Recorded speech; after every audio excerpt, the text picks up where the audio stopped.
Kailangan ko makabalik sa kubong yun. Nandun ang daan palabas sa mundong ito. Pabalik sa pamilya ko. Niloloko lang kayo ng Reyna, Benji. Yung susi na hinahanap nyo, nasa Reyna. Si Lucy, paibigin mo bilang Adonis para makalimutan niya ang kanyang pamilya at yung aso niyan si Benji. Maliwanag? Una pa lang kita nakita. Gusto na kaagad kita. Pakasalan mo ako at ikaw magiging reyna ng kaharian namin. Gagawa ko ng love potion para mailove siya sa'yo. Para pakasalan ka niya. Doon daw sa lumang bahay, naiwanan niya ang Kuya Benji niya at si Reden. Eh, kako imposibleng mangyari yun dahil ikaw na nga mismo nagsabi. Kasama mo sila Reden, di ba? May tinatago talaga tong si Jessie at Reden sa akin. Parang may naririnig talaga akong boses ng bata eh. Palabasin niyo na ako, please! Ano kayong ginawa sa kanya ni Jessie at ni Reden?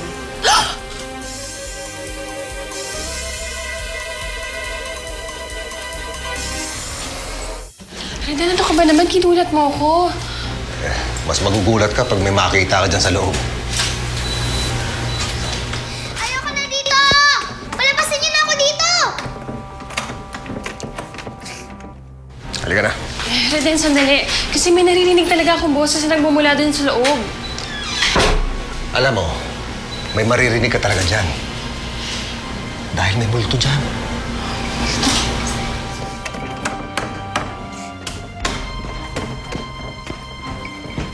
May natrap na bata dyan kasi. Anak na katulong. Tara na, ha? Kung ano pa makita mo dyan, eh.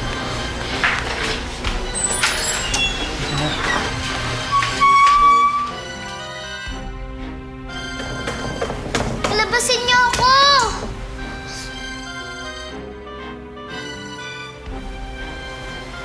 Wala na ata talagang nakakakinig sa akin.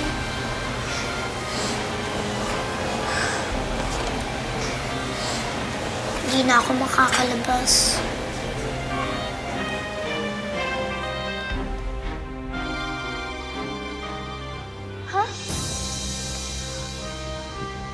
Oh, habulin niyo siya! Dali! Opo. Bilisan niyo! Bilis!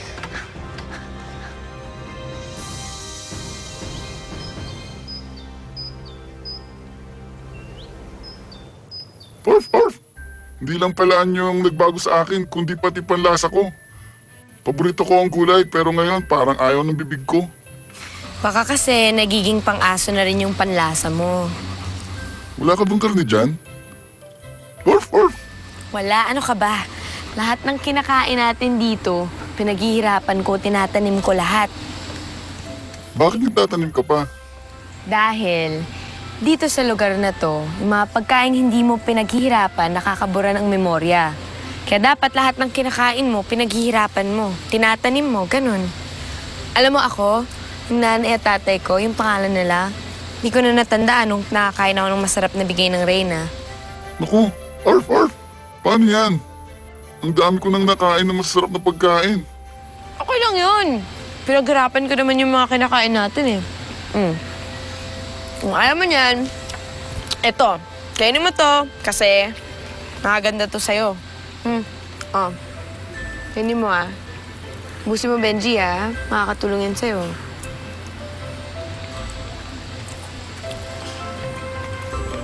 Di ba?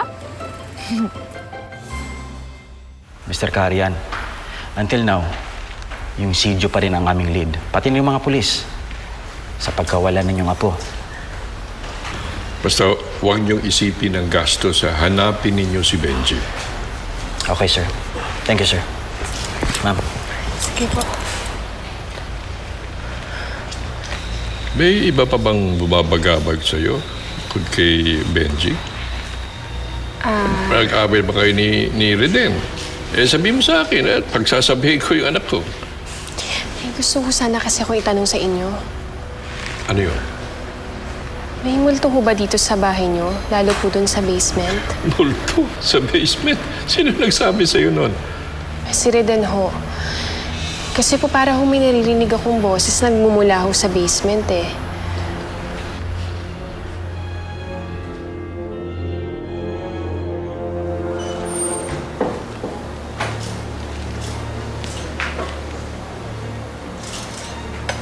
Oh. Naniniwala ka na walang multo dito? tinatakot ka na siguro ni Reden. Mapagbiru yan ng bata siya eh. Pero sigurado ho ako sa narinig ko kanina eh. Meron ho talagang batang humihingi ng tulong. Baka naman dulot ng pag-aalala mo kay Benji. Gusto mo siya makita at makasama. Kaya nai-imagine mong humihingi siya ng tulong sa'yo. Maari nga ho. Sige ho, tara na ho.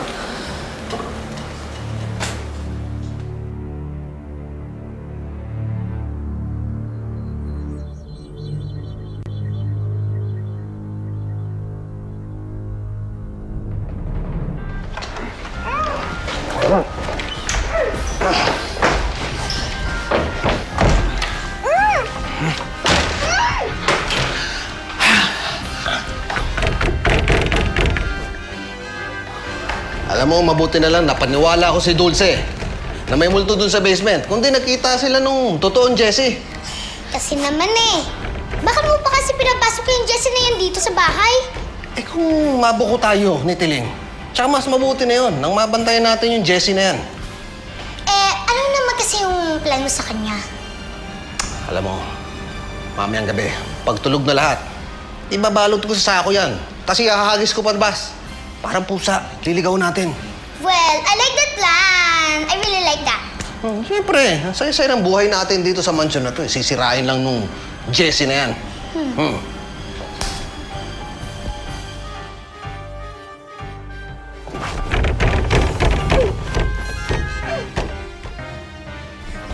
Lucy?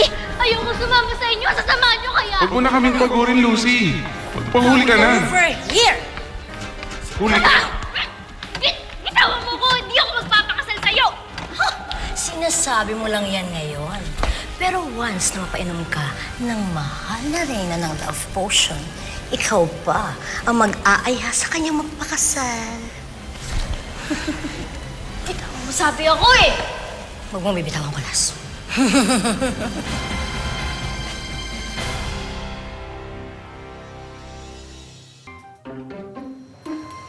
There. And mix it with this. Opo.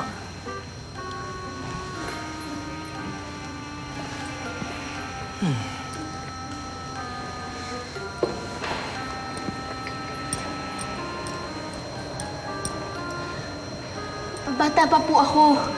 Bawal pa nga ako mag-boyfriend eh. Tapos gusto niyo na ako ipakasal dito sa Peking Prinsipeng to. You don't get it, do you? Ang gusto ko lang, manatili ka sa lugar na ito. Ano? Pero bakit po? Di ba tutulungan niyo pa nga kaming makaalis dito sa lugar na to? That was just a lie, my dear. Never ka na makakabalik sa pamilya mo, no? Ha!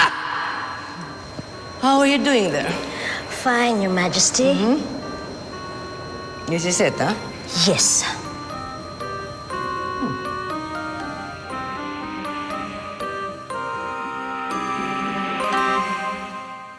Over sa pagkalate niya si Nadine, ha? Tingnan mo, ito sanang time na pinaghahanap sana natin sina best friend at Benji. Kaya mo na, nag-text na. Parating na. Ko! Saan ba kayo galing dalawa? Galing kami na presinto. Nahuli na kasi ng mga pulis si Mang Sidio. Talaga? Sinabi ba nila kung saan niya dinala si Lucy at Benji? Naku ko, ayun ang problema eh. Dahil ayaw magsalita ni Mang Sidio. Dahil delikado to kapag nalaman nila kung nasan sila. Ako na mismo ang kakausap sa kanya. Papalabasin ko mismo sa bibig niya kung saan niya dinala si Lucy at si Benji.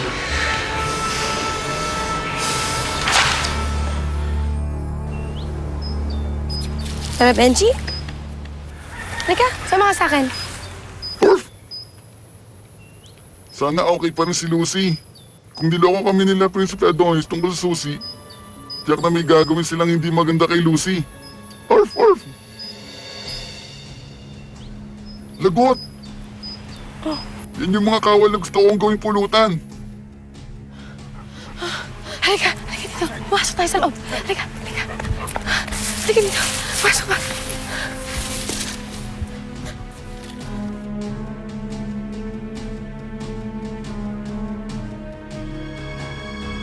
Sigurado po ba kayo, Nay? May tinatago sila tatay at ate? Oo, anak. Sigurado talaga ako na boses talaga ng bata yung narinig ko dun sa basement. Pero wala po kayong nakita nung pumasok po kayo dun. Kasi nga, ang tatay mo, pinigilan ako eh. Kaya siya, multo daw yung nakita niya dun or multo yung nandoon. Pero, nung nakausap ko ang lolo mo, sinabi niya, hindi totoo yung mga kwentong yun. Nay, bakit hindi nyo na lang po itanong kay tatay kung anong ginawa nila ni ate? Anak, hindi sila magtatapat. Pero nasisiguro ko sa'yo na may nililihim silang dalawa.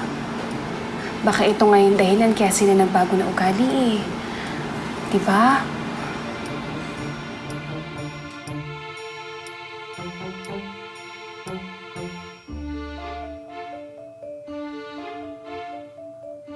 Bilisan mo na, bilis! Dali may makakita pa sa atin eh. Baka may tao. Reden? Ano? Ha? Ano yung dala mo? Basura to. Basura? Ang dami naman basura niyan. Ba't di mo pa iniutos sa maid? Eh kasi po, mga tulog na yung mga yaya na yun. Kami na lang magtatapon. Siguro... Teka, sandali. Parang di naman yata basura yan. Bakit gumagalaw? Hindi, ano to, daga. Daga. Maraming daga. Ew! Naku, sige, itapon mo na. Bilisan mo, Wala pa bilis. yung mga daga na yan. Yak! Bilisan Pa mo. yan. Makakita pa sa atin. Bilisan mo. Buksan mo. Please. Sandali. Ano? Patay na yata, oh. Oh, patay na yata. Patay na ba? Parang hindi na nga gumagalaw ah. Tingnan mo kaya. Patay na nga. Kala mo, patay ako, ano? Uy, ano? Okay ka lang? Okay ka lang? ako okay. Uy. Oh, halika na. Huwag mo akong tatakasan. Okay ka lang? Abulin mo, bilis! Ay! Ikutan natin. Aray ko, sakit.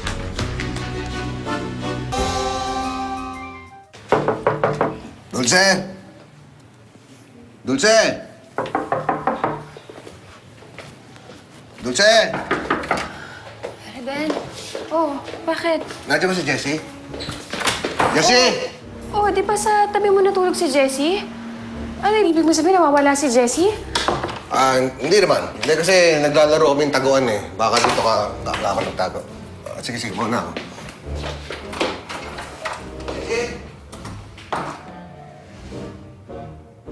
Inay! Ivan! Inay! Ivan! Tulungan niyo ako! Inay! Inay, tulungan niyo ako! Ivan! Wala na! Bitiwan mo ako! Ayoko nga!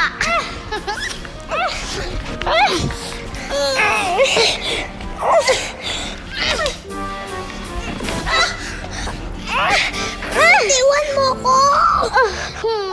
Yan bagay sa'yo. Takos-takos ka pa, ha?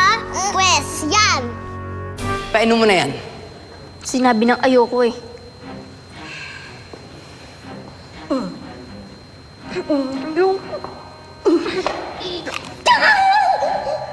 Hawakan niyo kasing mabuti. Kung hindi tayo matatapos dito.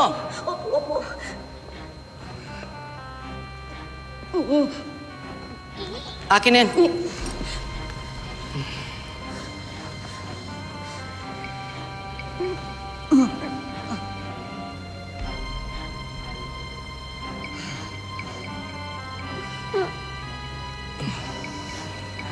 Good. Iinom ka rin naman pala eh.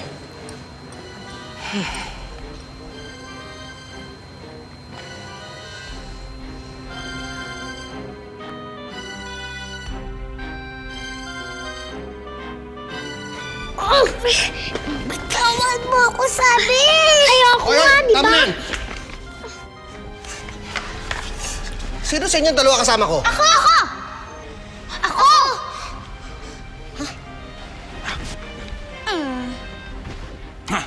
Ikaw ang kasama ko. Ikaw ang tunay.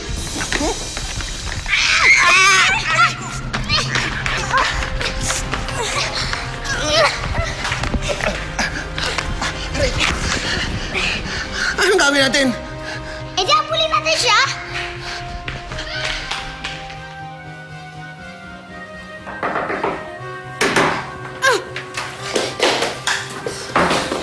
Jessie? Nay! Nay, sa wakas nakita ko na rin po kayo. Teka, ano nang mangyayari sa'yo? Nay, itago niyo po ako. Gusto po kong itapon po nung nagpapanggap na si Itay. Tsaka po yung nagpapanggap na ako.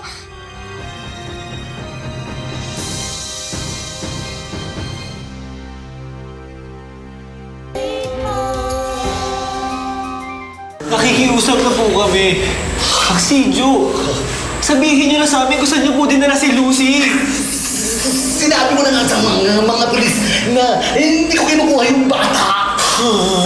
Bakit niyo po alam na nasa mapanganib silang lugar?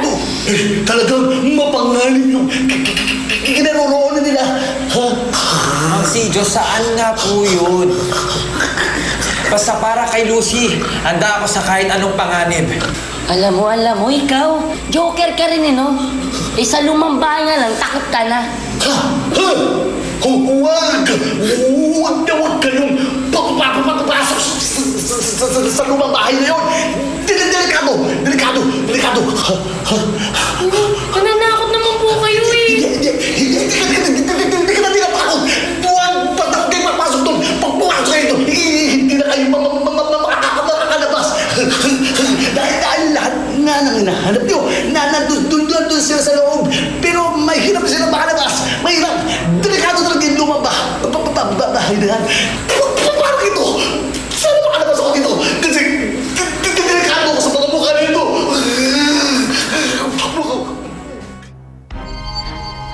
May epekto ng gayuma. Lucy, makinig ka sa akin.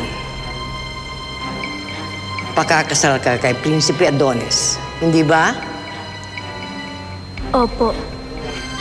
Magpapakasal ako dahil mahal ko siya. Good. Yes, matutupad na rin pangarap kong maging groom. Excited, ha?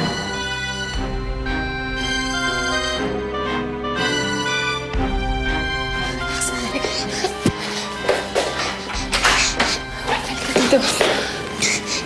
Upo ka muna.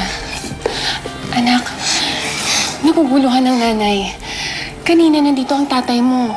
Ang sabi niya sa akin, naglalaro daw kayo ng taguan.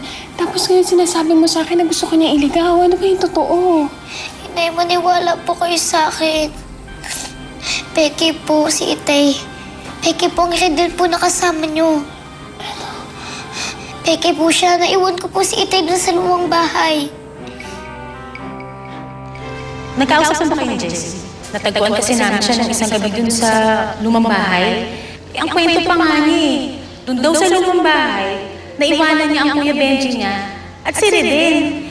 Kako imposible mangyari yun dahil ikaw na nga mismo nagsabi. Kasama mo sila Reden, di ba? Naku, Jessie, anak, kaya ka na naman sa mga kwento mo eh. Kanina nung tinatanong kita, sabi mo na nanaginip ka lang. Inay, maniwala po kayo sa akin. Matagal na po kami nakulong ni Itay dun sa lumang bahay. Tsaka ngayon lang din po kita nakita. Inay, peke po ang Jessie at Redel po ang kasama nyo ngayon. Fake po sila, masasama po sila. Sige anak, kung totoo yung sinasabi mo, ang ibig mong sabihin, nasa lumang bahay ang Itay mo? Po.